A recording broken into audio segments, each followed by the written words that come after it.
Hi everyone, welcome to Workout of the Week with SCHS. I'm Michaela, and today is actually National Osteoporosis Day. So I thought what I would do is talk a little bit about osteoporosis and exercise, and then we'll go through a little quick workout that kind of just helps promote bone health and bone strength.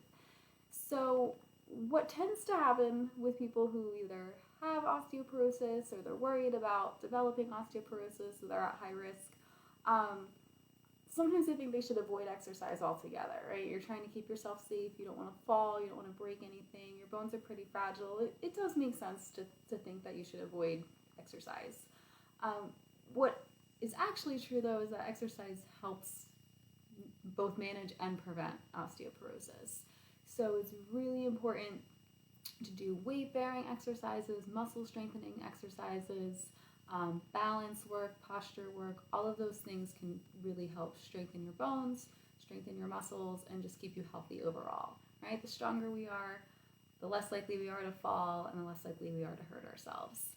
So there are some caveats to that, so it's always best to talk to your doctor, whoever you're working with, to make sure you know what's safe for you to do activity-wise.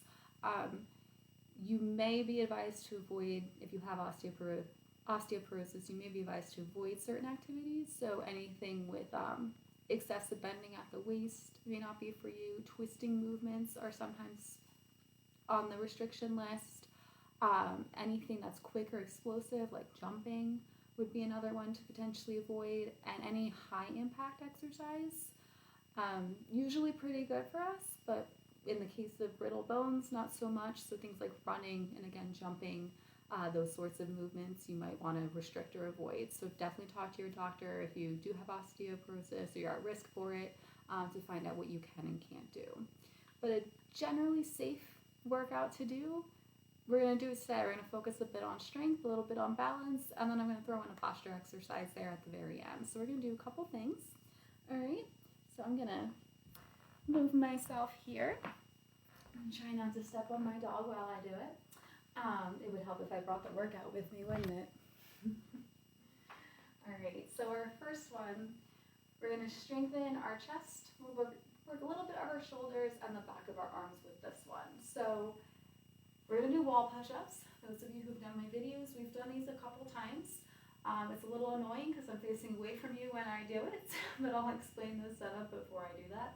You're going to have your hands about shoulder width or maybe a little bit wider apart on the wall, and then you're just lowering your chest to your hands, okay? So you'll be able to see me from the back. All right, so I have my hands up on the wall, about shoulder width apart and about chest level, okay? So they're right in line with my chest.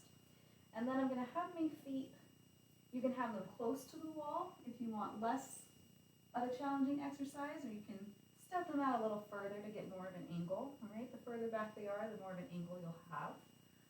And then you're just going to slowly lower your chest in between your hands, keeping your back straight, right? We don't want to bend or arch the back. We want to have a nice, straight, neutral spine. Get that core engaged. And then we're going to push back through those hands to the starting position. All right, we're going to do that 9 more times. We're going to go for 10 here. All right, so nice and slow. The slower you go, the more your muscles have to work to control your body. All right, if we do these too fast, we're not really getting much of a benefit, and we're also risking injury. Okay, we're on 5 here.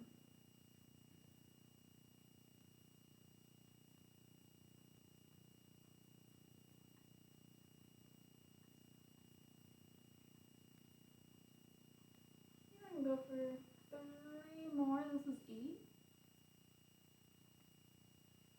Go for 9. And we'll lower that chest 1 more time. Push back up. And you can bring the arms down. Good job. Alright, so our next one, we're going to switch. We did the front of our body. We're going to do the back of our body. So we're going to do a row. So we're going to hit that back part, upper back of our body. What it should look like, you really want to bring those shoulder blades together, okay? So we want the shoulders down and back. You're going to have your arms outstretched like this. You're just going to arms right next to you, and again, squeeze those shoulder blades back together. And then those arms will come out again. And you can do this exercise with or without weights. I don't have weights today. We're going to do 10 of these as well. That's 3. Make sure those shoulders are staying down and back.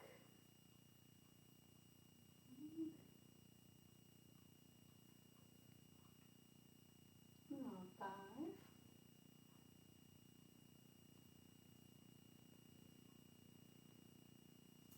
You should be rowing, mister. Instead of licking the sweat off my legs.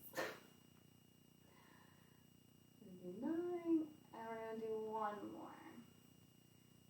That's actually a bonus posture exercise too, because you're kind of forced to get into that shoulders back, head tall sort of position, strong core. So that can be a good one to work on your posture as well. Now we're going to get into some more strength, but also a balance component to these exercises. So we are going to shift to our legs, and I am going to use a weight for these exercises so I don't step on my dog. We're going to start with the feet together. Okay. Some of you, there's a few options for this. We're going to do a lunge. So some of you might want to just step that foot out and come back. All right, we can step out and come back. If you have the knees for it and you feel comfortable doing it, we can get down into that lunge. So those legs will be 90-90. And we'll come back up. Okay. And again, you can use weights or your pet if you want a little extra. Right? If you're using resistance, you kind of take out your hands if you need help with your balance. So just keep track of that. We're going for 10 again. All right, so that was 6. This is 7. This is 8. Good boy. We should do dog workouts more often. 1 more. All right, then we're going to bring that foot back. And you have 2 legs, so we have to do the same thing on the other side. Okay, and it might be harder on one side than the other. All right, so just know that that is perfectly normal. Okay, range of motion might be different. I don't get as low on this side. You guys notice that? My right hip kind of restricts the movement a little bit. That was 6. So it's hard with the dog. Now I'm really sweating. Alright, we'll do 1 more. Good boy. Alright. Now we'll relax.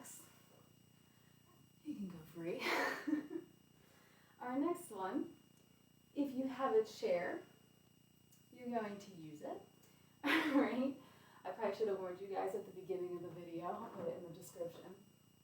You're going to sit in your chair, kind of towards the edge of the chair. All right, you want your feet planted firmly into the ground. Oh, you can't really see anything. Feet planted firmly into the ground. about hip width apart. And then what we're going to do is we're just going to stand up out of the chair. So if you need help with your balance, you can hold on to the sides of your chair. If you don't, or if you want to challenge your balance, hands can go across your upper body like this. And you're going to press into those heels and stand up. And then we're going to sit back down on that chair, hinging at the hip. We're going to stand back up. And we'll sit back down. And we're only going to do 5 of these. This can be a tough exercise. A lot of up and down. Right, and again, we're moving slow and controlled. All right, the slower we go, the harder those legs have to work. And we should always get up out of chairs slowly. Right, if we stand up too fast, that's when we tend to fall. All right. And of course, I was talking, so I lost count. So we're going to do a bonus one, because I think this is more than 5. We're going to come up. And we're going to come down. All right. Good job. We're going to come back to our feet. All right. We're going to do some calf raises. These we do a lot. I love my calf raises. If you need something to help you balance, this is where your chair comes in handy. Right? We're just going to come up on those toes. Very slowly come back down. Okay. And we'll go for 10. We go back up. And nice and slow back down. I'm going to go up. Hold it there. And come back down. That's 3.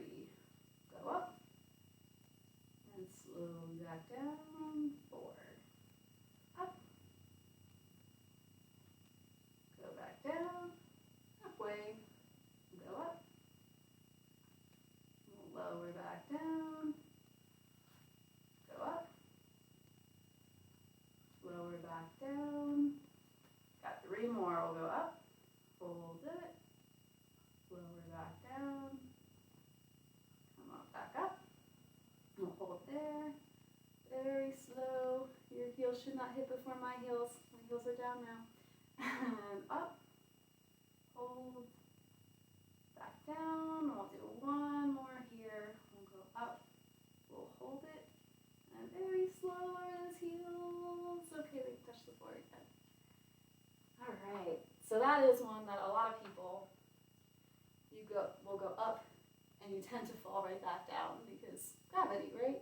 So really fight that way back down when you do those. Really hold in this position, get that balance, connect with your core, be strong here, and fight those heels on the way back down. You'll feel the difference in those lower legs. You'll be like, oh, I actually strengthened my calf today.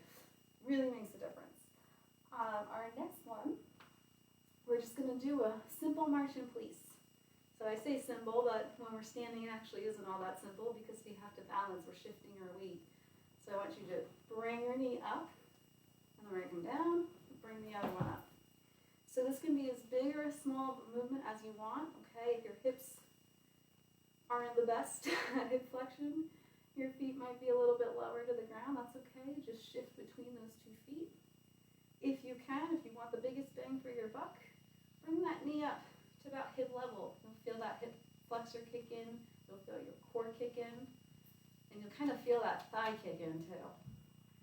Right, so you're actually doing a lot of work here. We're working the legs, we're working everything. Right? And again, the slower we go, the more we have to balance, the more we're making those muscles work. Okay? You can speed this exercise up and make it more of a cardio one. Okay, that's also an option. But again, especially with osteoporosis, we kind of want to keep high impact activities at a minimum to a not at all. So doing this nice and slow keeps you in a nice low impact kind of setting. Okay. I'm just going to do a couple more here. Whoop. See, that's why we work on balance. Let's do 1 more for each leg.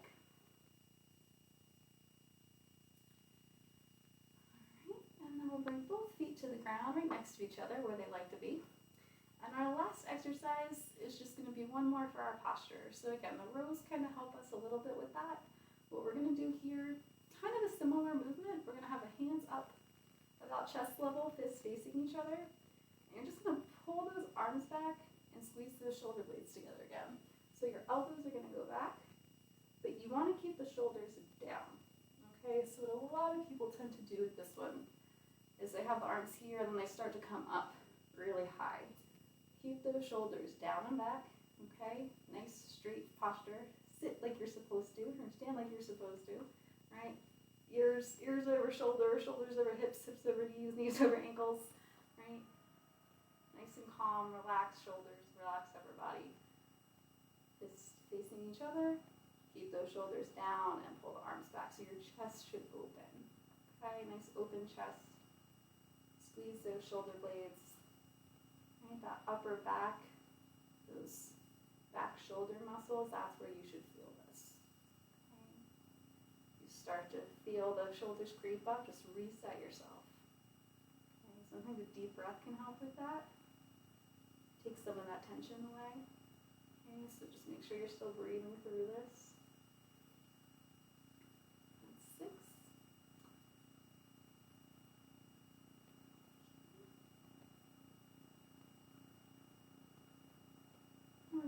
2 more here. And our last one. All right, I'll come back to the middle. Arms can go down. And that's our workout for the day. So again, a nice osteoporosis friendly workout.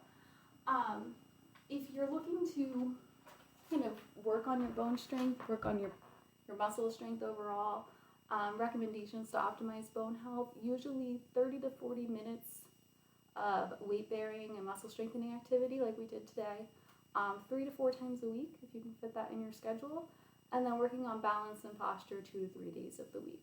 Okay, so you don't have to follow it exactly, but that's just where the recommendations are right now. So do your best to get close to that if you can, if you're someone that's looking to optimize their bone health.